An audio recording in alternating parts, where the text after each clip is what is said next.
At the beginning of the story, Cain, a notorious prisoner, is escorted to the hospital. Cain is strictly escorted by 6 police cars and a series of officers. The only reason Cain is allowed to go out one last time is to see his dying mother before she passes away. But tragedy strikes. His mother died 5 hours before Cain could appear. The police think this trip is meaningless, but Cain still insists on seeing his mother. They reluctantly take him to the morgue, but when the elevator door opens, only Cain steps out. All the police escorts collapse inside.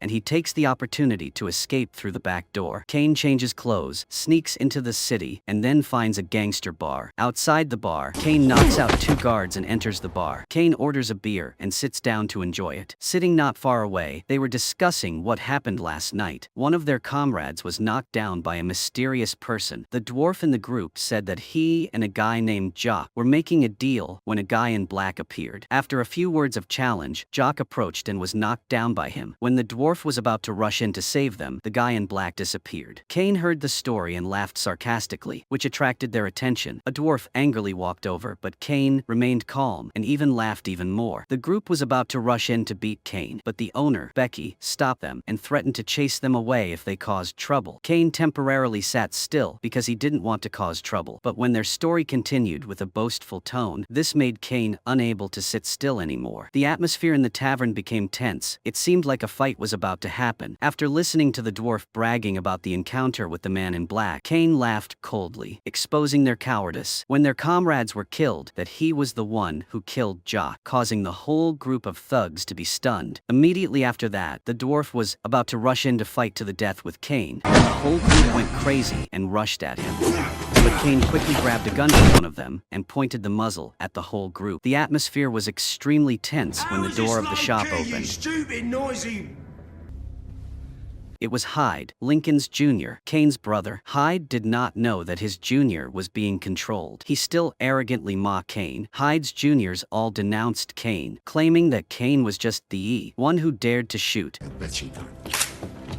causing him to fall down and scream. The rest of the gang silently and obediently listened to the order. Cain went up and kicked the injured guy. Then he ordered everyone to throw all the phones into the water tank so that no one would call for help. Cain threw out the green bag containing Jock's tattooed hand, proving that he had killed Jock. The thugs, seeing his pale face, no longer doubted Cain, but Hyde still arrogantly mocked Cain, mocking Cain for being Lincoln's younger brother. Seeing that, Cain couldn't hold back. He threw a powerful elbow that almost broke Hyde's jaw in pain. Cain declared that he didn't need Hyde's life because he was still useful. Cain ordered Hyde to call Lincoln to meet him at the bar. After finishing, Cain sat in the middle of the room with a cold gaze sweeping over the subdued gangsters. Cain began to tell the past, explaining why everything led to today. Cain longed to do honest business, but failed time and time again. Money was gone. Reputation was also lost. In his last startup, Cain desperately begged Lincoln for capital, but he only received contempt. Lincoln flatly refused, reminding Cain of his past, of causing loss of goods and deceiving acquaintances. Although Cain begged, Lincoln only gave him one chance to do a mission, and when he finished, he would have money. Hyde was the one who gave Cain the mission of stealing a blue bag from a woman. Cain accepted, but he did not expect that this was the beginning of his tragedy. During the execution, the plan failed. The woman fought back fiercely,